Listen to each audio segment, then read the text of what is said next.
Welcome back to Eliances Heroes, where heroes in business align.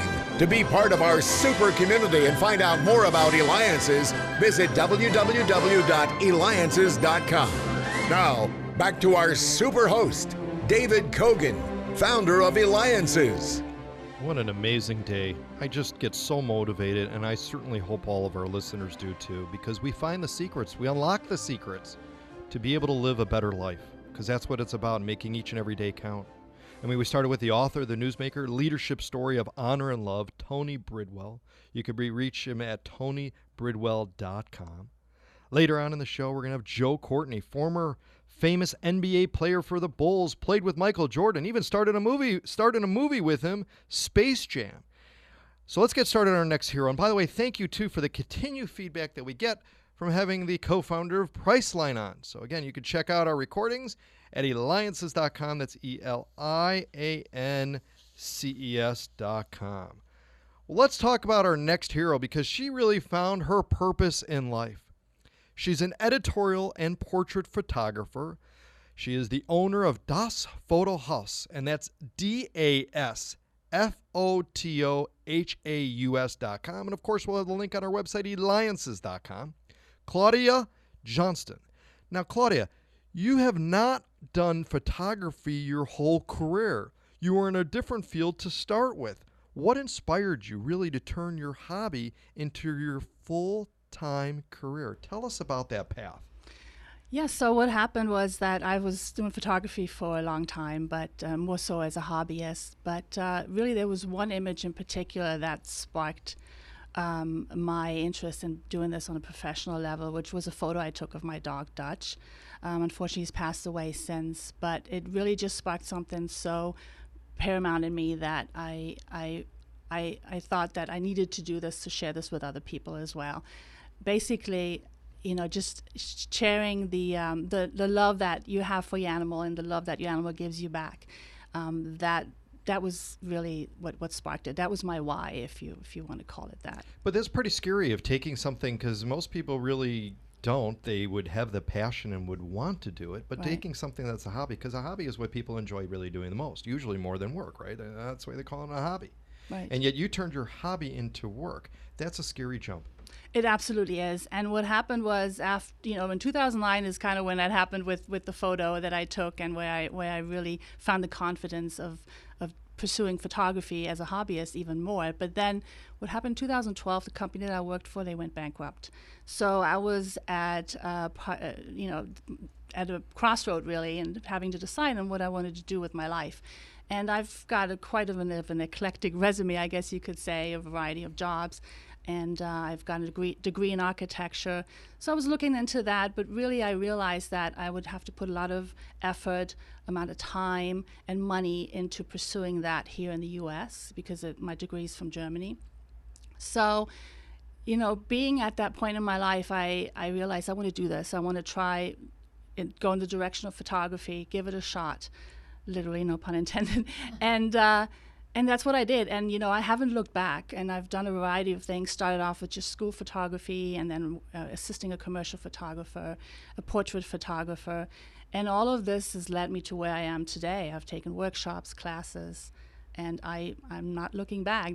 I feel this is my purpose. This is what I need to be doing. So. And as you mentioned, you were born and raised in Germany. Correct. You lived in the UK for a while before coming to the U.S. Yeah. What impacted you the most in your travels and living in other countries really before coming to the U.S.?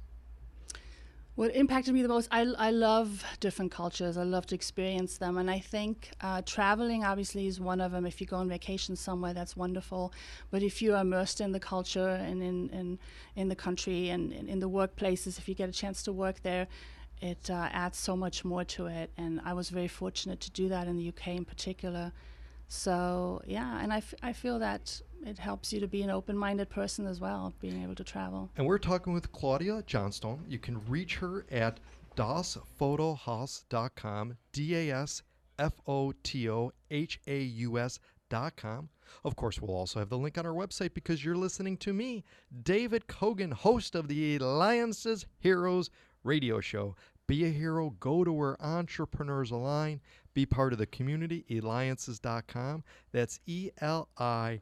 Eliances.com, the only place where entrepreneurs align. In fact, Claudia, you've been to one of our roundtables where you've experienced it and working with, others and stuff. Tell us the experience and what it was like for you to be part of the Eliances roundtable. Yeah, it was a great experience. Great for networking for sure. Just the variety of people, the caliber of people.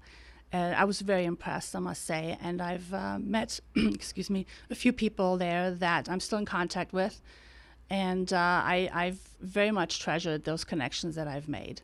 Now, you also take pictures of other things besides animals. Correct. In fact, too, is you're an editorial photographer for a very well-known, established magazine. Go ahead and share with us what magazine that is. Yeah, sure. That's So Scottsdale magazine here in the Valley. And I've also taken some photos for Uptown magazine and Scottsdale Health. They're part of the same publisher.